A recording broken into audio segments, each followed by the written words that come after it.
കശുവണ്ടി പോഷകങ്ങളുടെ കലവറയാണ്. അവ ശരിയായ രീതിയിൽ കുതിർത്ത് കഴിച്ചാൽ ഒന്നിലധികം ഗുണങ്ങൾ നൽകുമെന്നാണ് ആരോഗ്യ വിദഗ്ധർ പറയുന്നത്. എന്നാൽ ഇവയിൽ കാലറി കൂടുതലായതിനാൽ മിതമായ അളവിൽ കഴിക്കാൻ ഓർമ്മിക്കുക. ദിവസവും ഒരു ചെറിയ കശുവണ്ടി കഴിക്കുന്നവരിൽ മോശം കൊളസ്ട്രോളിൽ നേരിയ കുറവ് കാണപ്പെട്ടതായി ആരോഗ്യ വിദഗ്ധർ പറയുന്നു. കശുവണ്ടിയിലെ കൊഴുപ്പ് സ്റ്റിയറിക് ആസിഡിൽ നിന്നാണ് ലഭിക്കുന്നത്. ഇത് ശരീരത്തിലെ കൊളസ്ട്രോളിനെ വളരെ കുറച്ച് മാത്രമേ ബാധിക്കുകയുള്ളൂ. കൂടാതെ ഉയർന്ന മഗ്നീഷ്യം ഹൃദയത്തിലേക്കുള്ള ശരിയായ രക്തചംക്രമണത്തെ സഹായിക്കുന്നതിലൂടെ ഹൃദ്രോഗ സാധ്യത കുറയ്ക്കാൻ സഹായിക്കുന്നു. കാർബോഹൈഡ്രേറ്റ് കുറവായതിനാൽ കശുവണ്ടി രക്തത്തിലെ പഞ്ചസാരയുടെ അളവ് നിലനിർത്താൻ സഹായിക്കുന്നു.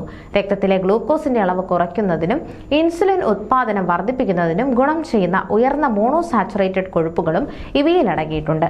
ടൈപ്പ് 2 പ്രമേഹമുള്ളവർക്ക് ഇത് വളരെയധികം സഹായകരമാകുമെന്ന് ഓർമ്മിപ്പിക്കുകയാണ് ആരോഗ്യ വിദഗ്ധർ. എന്നാൽ ഇവയിൽ കാലറി കൂടുതലായതിനാൽ മിതമായ അളവിൽ കഴിക്കാനും ശ്രദ്ധിക്കണം. കൂടുതൽ ആരോഗ്യ വാർത്തകൾക്കായി ഡോക്ടർ ലൈവ് TV സബ്സ്ക്രൈബ് ചെയ്യുക.